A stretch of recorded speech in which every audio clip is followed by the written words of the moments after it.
एक मुलाकात ऐसी शख्सियतों के साथ जिन्होंने दिया है अपने जीवन को एक नया मुकाम। रूबरू कराएंगे ऐसी कुछ हस्तियों के साथ एक खास शख्सियत के साथ मुलाकात। जयदेव पटेल के साथ नंबर 1 इंडिया न्यूज पर रात। नमस्कार दोस्तों, मैं जयदेव पटेल, आपका एक बार फिर स्वागत है एक खास शख्स के साथ मुलाकात प्रोग्राम में। आज हमारे साथ खास हमारे पूर्व केंद्रीय कृषि मंत्री सोमपाल शास्त्री। सोमपाल शास्त्री जी, आपका बहुत बहुत स्वागत है आज हमारे प्रोग्राम में। जी धन्यवाद।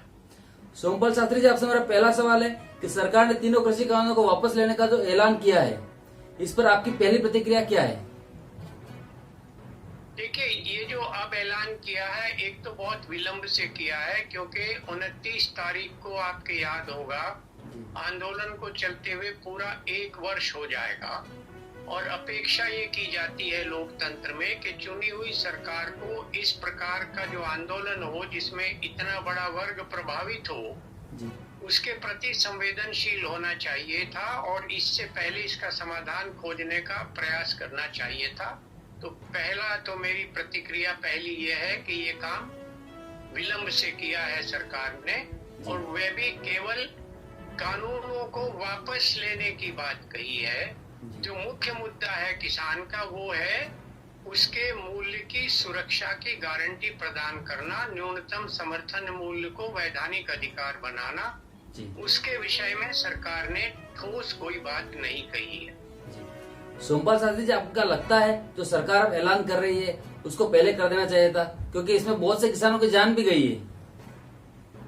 ये बात मैं आपको कह चुका हूँ पहले कि 1 वर्ष हो गया, विलंब हो चुका है। ये मैं आपका उत्तर दे चुका हूँ पहले। बहुत पहले कर देना चाहिए था, इसका संज्ञान पहले ही लेना चाहिए था, किसानों से संवाद स्थापित करना चाहिए था।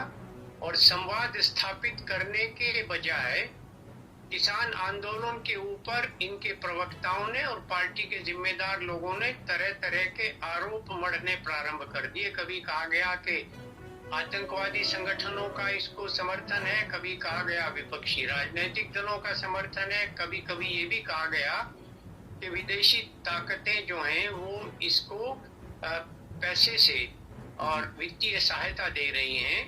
तो इस तरह के आरोप लगाकर पूरा साल निकाल दिया गया।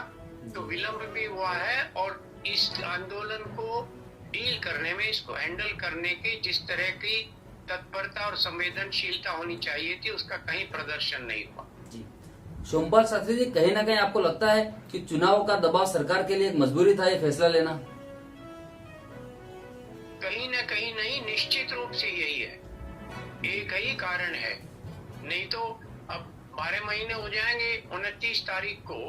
तो अब क्योंकि 4 राज्यों के चुनाव हैं, जिसमें महत्वपूर्ण राज्य पंजाब है जहां से आंदोलन की शुरुआत हुई, और सबसे बड़ी भागीदारी भी पंजाब के ही किसानों की है, साथ में हिमाचल और उत्तराखंड, और सबसे बड़ा चुनाव उत्तर प्रदेश का, जो देश का सबसे बड़ा राज्य है और वहाँ की विधानसभा भी सबसे बड़ी विधानसभा है 404 सीटों की। और तीसरी महत्वपूर्ण बात, वो भी इतनी ही महत्वपूर्ण है कि यूपी का चुनाव 2024 के लोकसभा चुनाव की दिशा निर्धारित करने में बहुत महत्वपूर्ण मील का पत्थर साबित होगा। तो केवल आगामी चुनाव के दबाव में इससे पीछा छुड़ाने के लिए सरकार ने ऐसा किया है। इसमें कोई सदाशयता कहीं मुझे प्रदर्शित नहीं होती। सोमपाल शास्त्री जी, क्या आपको ये भी लगता है कि पंजाब हो या उत्तर प्रदेश हो, चुनाव में किसानों ने पहले ही ऐलान कर दिया था कि लखनऊ में महापंचायत हो रही है 22 नवंबर को? क्या लगता है अब जब मोदी सरकार ने फैसला ले लिया है तो किसान उससे संतुष्ट होंगे, और जो नुकसान उनका विजयी का द्वारा जो होना था, क्या उसको विजयी बचा पाएगी आगे चुनाव में? देखिए, किसानों की जो मांग है उसका मुख्य कारण क्या है, इसके ऊपर ध्यान देने की आवश्यकता है। और विश्वास क्यों नहीं किया जा रहा, ये भी उसी से जुड़ा है। आपके स्मरण होगा, मैं पहले भी आपके साथ डिबेट में कह चुका हूँ और साक्षात्कारों में भी मैंने कहा है कि 2014 में स्वामीनाथन आयोग की उस सिफारिश को लागू करने का सर्वाधिक प्रचार किया गया था कि C2 के ऊपर 50% लागत जोड़कर MSP दी जाएगी और सबको सुनिश्चित कराई जाएगी। 1 वर्ष तक नहीं किया तो सुप्रीम कोर्ट में कुछ लोग लोकहित याचिका लेकर गए। उसके जवाब में सरकार ने वहाँ शपथ पत्र एफिडेविट दाखिल कर दिया कि सरकार के पास उपलब्ध वित्तीय संसाधनों में ये करना संभव नहीं है। फिर 2018 में दावा ठोक दिया जब 2019 का चुनाव आना था कि हमने स्वामीनाथन आयोग की सिफारिश लागू कर दी, जबकि लागू किया A2 प्लस FL के ऊपर 50% जोड़कर। स्वामीनाथन आयोग की सिफारिश थी C2 लागत के ऊपर 50% जोड़ना। और एक और चौथी बात कही थी कि आय दोगुनी करेंगे, परंतु 2013-14 का जो आखिरी वर्ष था यूपीए सरकार का, उसके मुकाबले में पिछले साल तक 35 से 42% रियल इनकम फार्मर्स की कम हुई है। तो इस सारे आचरण को देखते हुए किसान कैसे यकीन कर लें कि आप इसको ठीक कर दें। जी, सोमपाल शास्त्री जी, आपसे हमारा क्लोजिंग क्वेश्चन है कि प्रधानमंत्री ने संबोधन के बाद राकेश टिकैत ने ऐलान किया है कि हम संसद में जब ये कानून वापस ले लिए जाएंगे उसके बाद ही अपने आंदोलन को वापस खींचने का ऐलान करेंगे।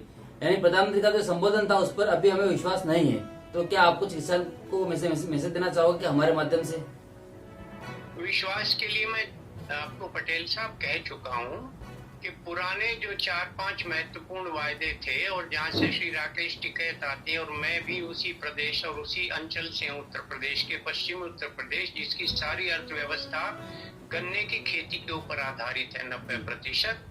वहां पिछले 5 वर्षों में न तो दाम बढ़ाए गए और प्रति वर्ष गन्ने का जो बकाया है, जो एक साल की फसल है, पहले साल में 2016 में 8,000 करोड़ बकाया था, अगले साल 10,000 हुआ, उससे आगे 13 हुआ, फिर 19,000 करोड़ हुआ, और वर्तमान अभी चुनाव आने वाला है, पिछले साल का जो क्रशिंग सीजन था उसका भी भुगतान नहीं किया है। तो लोग कैसे यकीन कर लें? और खाली इसका वापस करने का सवाल नहीं है, MSP को, न्यूनतम समर्थन मूल्य को, जब तक वैधानिक गारंटी नहीं बनाया जाता तो कानून रहे या वापस हो जाए, किसान की दशा नहीं सुधरेगी। उस दिशा में सरकार ने कोई ठोस आश्वासन नहीं दिया। जी, सोमपाल शास्त्री जी, आपने समय दिया उसके लिए आपका बहुत बहुत धन्यवाद। Thank you Jaidev ji, thank you.